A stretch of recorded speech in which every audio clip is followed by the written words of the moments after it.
Bonjour, Odile Cruignot de l'International Coach Fédération, je suis en cours de certification. Alain, je te laisse te présenter. Oui, je me présente. Alain Cardon, donc de l'International Coach Fédération aussi, et maître coach certifié depuis 2002. Voilà.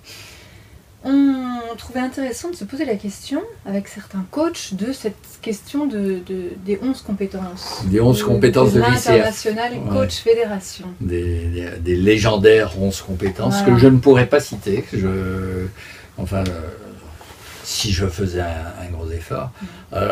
Mon point de vue là-dessus, il est multiple, c'est-à-dire que on pourrait dire pourquoi pas 12. D'ailleurs, il y en a une 12e qui émerge petit à petit, qui semble être la compétence sur l'éthique. On parle de l'éthique d'une façon séparée, mais ça devient, au niveau de l'ICF, finalement, ça a toujours été présent. Mais c'est comme s'il y a la charte éthique et puis les 11 compétences. Alors, la charte éthique fait partie des compétences, donc il y en a 12. Et je crois que ça commence à aller dans ce sens-là de ce que j'ai entendu.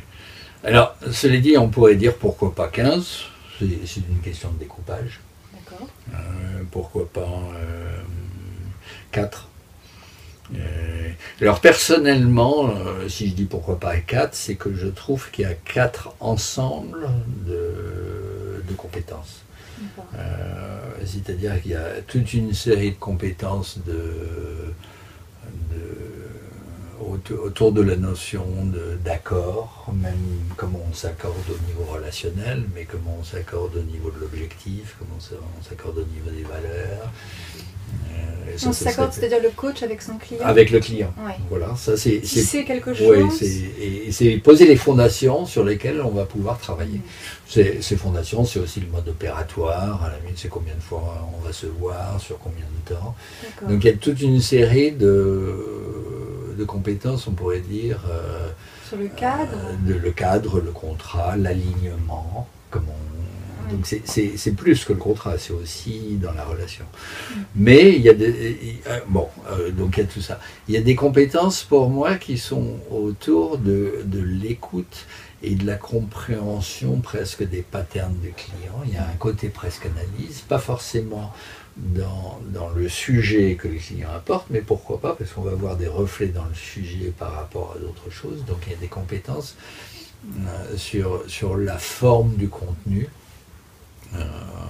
Sur une écoute créative, etc. Et ça, c'est pour moi toute une série de compétences, on pourrait dire les questions puissantes, il y a des choses exploratoires, il y a toute la dimension écoute,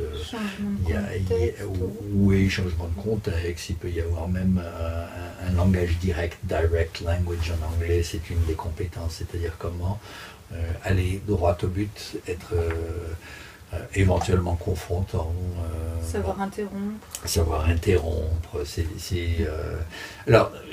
Alors, il y a aussi des compétences de changement de cadre de référence. Alors, savoir interrompre, c'est plus là-dedans, peut-être. D'accord. Alors, je m'y perds là, finalement. Et il y a les dernières, disons, pour finir sur les 4, qui sont les compétences d'atterrissage, plan d'action, suite, regard sur l'avenir, mesure de résultats, etc.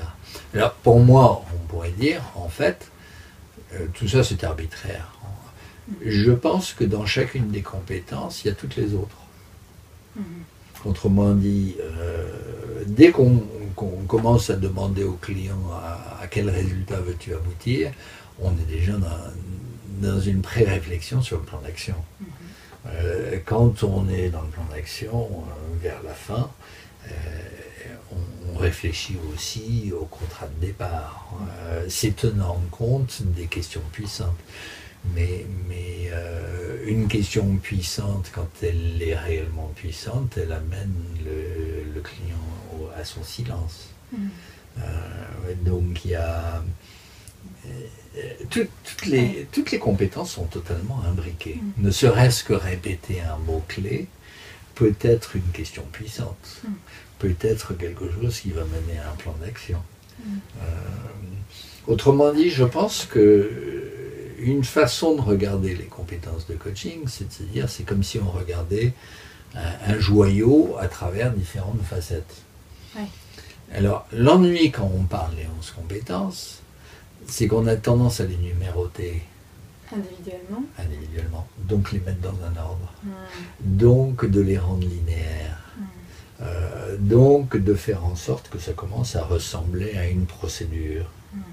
Et, et c'est bien pour apprendre le coaching, on pourrait dire. C'est-à-dire que pour un débutant, il faut commencer et apprendre, ça donne des repères.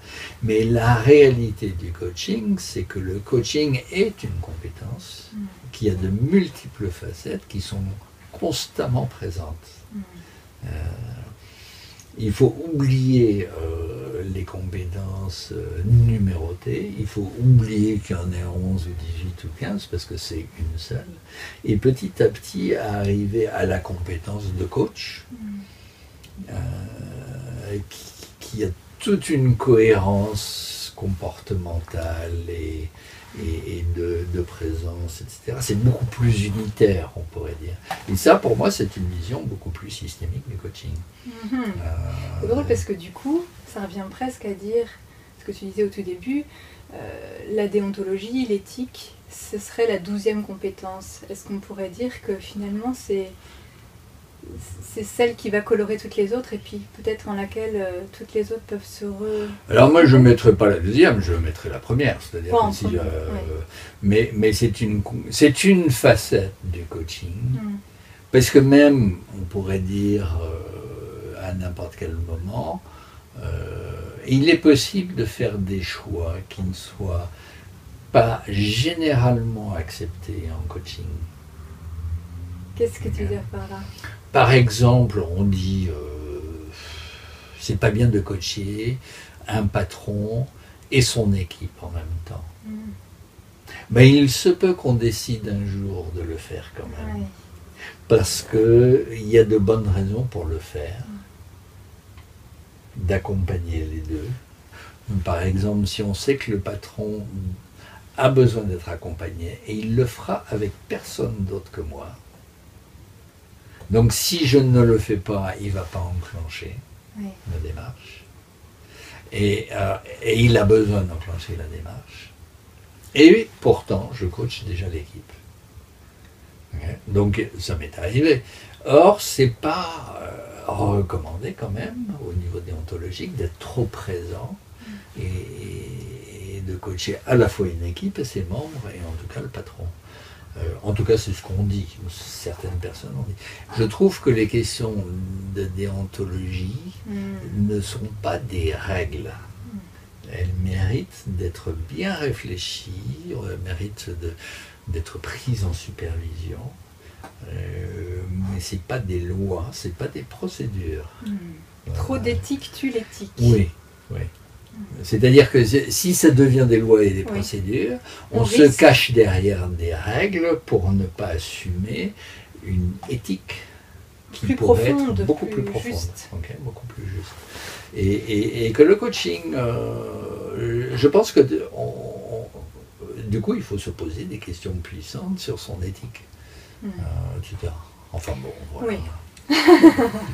On a bouclé sur l'éthique en partant des compétences du coach. C'est bien de cheminer. Merci Alain.